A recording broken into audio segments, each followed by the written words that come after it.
With the Z9, Nikon has put a ton of video features into its flagship mirrorless camera, but is it worth $5,500?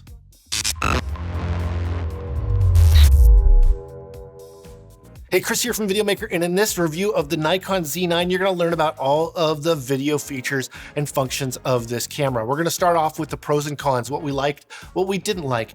Then we're going to move on to a high-level overview of the specs. We're going to move on to its features and function. Then we're going to move on to our tests, which include dynamic range, autofocus, and low light performance. Then we're going to move on to the marketplace, what other cameras are out there that you should be considering as well. And then we're going to end with, should you buy this camera or not? Before we get started, we have made a shopping list of the 9 essential things every beginner filmmaker needs. All you got to do is click on the card here or click the link in the description and you can get it sent directly to your inbox. Now let's get into that review. Pros and cons, it's pros and cons time. Pros and cons time. I got my notes so I don't lose track. First pro, which is 8K 30, 10-bit internal capture. That's H.265, that's fantastic. If you're shooting something and you need to overshoot it, rescale it, what have you, that extra resolution is pretty rad, as well as it's got N-Log for that as well. And then if you want to shoot ProRes, you can shoot up to 4K in ProRes internal as well. Now, our first con, the rear flip-out screen, or whatever you want to call it, it's over-designed, it's not that functional. It just seems like it's a problem waiting to happen. We didn't really experience any issues with it, but it doesn't have all that much movement compared to like a fully articulating screen that we've seen on other mirrorless cameras that are also weather sealed. So we really don't know what the limitation is here. It's a dumb design and we really would hope for better at a camera at this level. Next pro though, is it's got a full-size HDMI port. I can't say it enough, it's just a pain to have to find the right adapter if you have a good cable going to an external monitor or external recorder. Having to have it in different sizes other than full size is just a pain in the butt, and they're really not that great because they're smaller and they just don't stay in as well. HDMI is already somewhat weak of a connector, so having it even smaller is just a pain in the butt.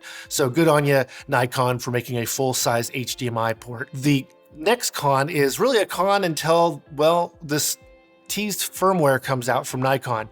Nikon has teased that in 2022 that they will have 8K RAW internal in their in the Z9, and so we're real excited about that. But for now, it doesn't exist, and we might as well ignore that it exists. So if you're needing that now, you're gonna have to wait until that firmware comes out because it's just not gonna be available. All right, next is the specs. First things first, the camera can shoot up to 10-bit 422 H.265 in 8K. Its top resolution is 7680 by 4320. Its frame rates in 4K is up to 120 frames per second, and its HDMI output is up to 8K, up to 2997, or UHD 4K up to 120 frames per second.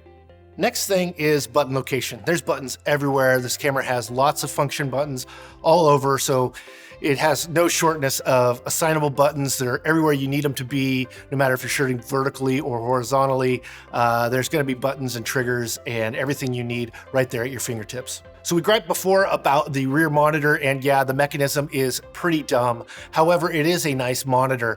It has full touch function through the menu and for assigning focus and all the rest. It looks real nice and it gets bright enough to compete with the sun. It definitely would be nicer if we could fully articulate the screen for vlogs or anything else, but this is unlikely a camera that's gonna be chosen to be shooting vlogs from. So we understand on that level, but it'd be just nice to have any position you possibly could need. So it has all the typical shoot assist you'd expect. It has focus peaking, it has zebras, even with tonal range, it has audio meters, and it has a histogram, but that's it. That's where it's limited.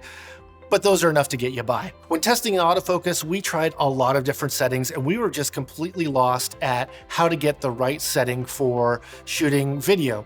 Because what we were doing is we were setting up the camera, pressing record, and then we were running or moving around in front of the camera. What we needed to do in a lot of the autofocus functions was actually to tap on our subject. So instead, we were able to change the settings with a little bit of help from Nikon to get it to work the way we'd expect it to. However, what we did notice is that when even doing slow motion of our little action figures, that it actually chose their eye to focus on and was able to do that with no issue. Camera shoots up to 120 frames, so here's 120 frames in 10-bit. You can also shoot in N-Log when shooting at 120 frames in 4K. As well, you can shoot ProRes up to 60 frames per second and also with N-Log on or off. Dynamic range, we saw 13 stops of dynamic range. You might be able to see 14 a little bit. However, it's probably unusable dynamic range. 13 stops isn't anything to scoff at. Definitely good enough. We would have liked to see a little bit more, but it's still, compared to the days of getting 6 and 7 stops, we'll take 13 all day long. To test low light, we did an ISO ramp from ISO 100 all the way up to its highest ISO to see at what point noise was introduced into the picture. Noise begins at ISO 800, but isn't an issue until ISO 6400. But we would use ISO 12800 in a pinch, but we wouldn't make a habit of it. Now in 8K, there was far less noise, and the noise starts at ISO 6400 and is workable all the way up to ISO 25600. That's fantastic, and especially if you're shooting that 8K to be downscaled into 4K, that means your noise that is there is going to be made 4 times smaller and it's going to be far less noticeable. Now let's look at the marketplace. There are 3 cameras we should consider outside of the Z9. That's the Nikon D6, the Canon R3, and the Sony A1. The Nikon D6 is $6,500. It's full body, full frame. It's a DSLR. It has a 20.8 megapixel FX format CMOS sensor. It can shoot up to UHD 4K at 30 frames per second. It has no IBIS, and it has very limited video features. The Canon EOS R3 is $6,000. It's a full body, full frame camera with a 24 megapixel Stax BSI CMOS sensor. It can shoot up to 6K 60 RAW or up to 120 frames per second in DCI 4K in 10-bit internal. It has IBIS and it can shoot in C-Log. Last up is the Sony A1 at $6,500. It has a 50 megapixel full frame Exmor RS BSI CMOS sensor. It is not a full body. It is a smaller mirrorless camera. It can shoot up to 8K 30. It can shoot up to 120 frames in 4K in 10-bit. It has S-Log and it's mirrorless. So should you buy this camera or not? Well, if you already shoot Nikon and you're looking for a step up, there's lots and lots of video features in this camera. And as you can see the way I look right now, because you're seeing the Z9, the image is really nice. It has nice color renditioning, skin tone is nice, and it's not terribly hard to grade the N-Log. In fact, the N-Log LUT that Nikon has makes it really quite easy. Now, is this have more features than other cameras? It's actually just a little bit different. In fact, it might make it a lot easier for you if you need a high resolution sensor. Well, that takes the Canon out. And if you want to compare it with the Sony, it's really going to be a far more apples to apples, unless, of course, like I said, you're a Nikon user.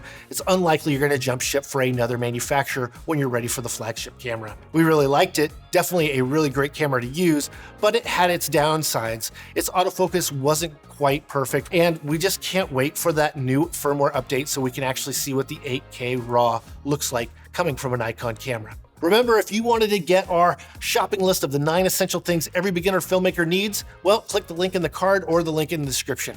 Thanks for watching.